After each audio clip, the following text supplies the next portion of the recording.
คิ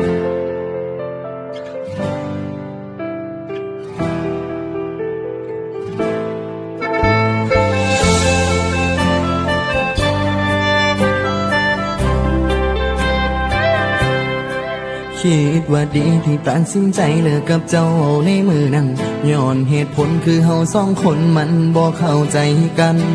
แรกไอ้ก็อยู่ได้บ่ได้คิดอีหยังผ่านไปนานๆหัวใจไอ้นั้นเริ่มห่วงหา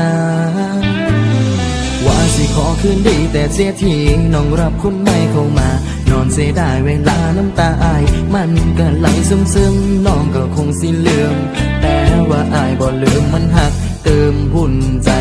ของอายตอนคบกันไม่ยอมรับว่ามันเบื่อพอเลิกกันไปแล้วเหลือใจเจ้าของว่าเป็นยังคือปล่อยให้น้องไปเป็นของเขา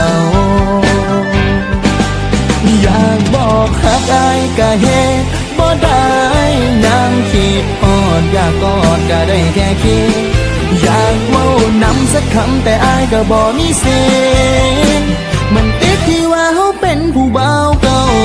อยากหอมแก้มก็ได้แค่แนมเป็นสายตาน้ำมันไหลออกตาย้อนว่าฐานะเขาบ่คือเก่าอายนั่งให้เป็นทุกข์ตัวน้องเป็นสุขหักกันกับเขากับผู้บ่าวมาย้อนคำว่าบ่ฮักมันคืออุปสรรคของอายน้องก็มีผู้บ่าวใหม่อายก็เป็นผู้บ่าวเก่า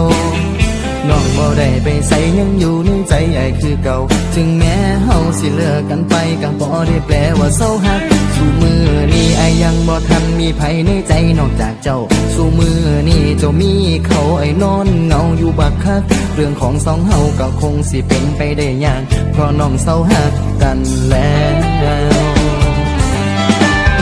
คบกันไอ้ยอมรับว่ามันเบื่อพอเลิกกันไปเลยเหลือใจเจ้าของว่าเป็นยังคือปล่อยให้น้องไปเป็นของเขาอยากบอกหักอายก็เหตุบ่ได้ยามคิดฮอดอยากกอดก็ได้แค่คิดอยากเว้านำสักคำแต่อายก็บ่มีเสียงมันติดที่ว่าเป็นผู้บ่าวเก่าอยากหอมแก้มก็ได้แค่แนมเป็นสายตาน้ำมันไหลออกตาย้อนว่าฐานะเฮาบ่คือเก่าอายนั่งให้เป็นทุกข์ตัวน้องเป็นสุขเท่ากันกับเขากับผู้บ่าวใหม่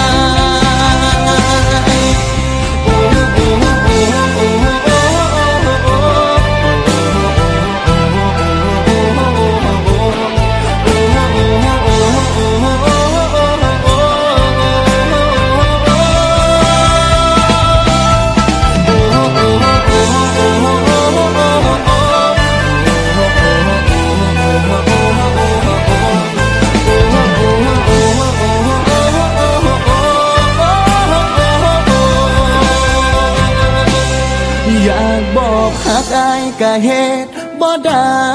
ยามคิดฮอดอยากกอดก็ได้แค่คิดอยากเว้านำสักคำแต่อายก็บ่มีสิทธิ์อยากหอมแก้มก็ได้แค่แนมเพียงสายตาน้ำมันไหลออกตาย้อนว่าฐานะเฮาบ่คือเก่าอายนั่งให้เป็นทุกข์ตัวน้องเป็นสุขเท่ากันกับเขากับผู้บ่าวมาตั้งแต่เฮาเลิกกันมันทรมานแทบอยู่บ่ได้จากใจผู้บ่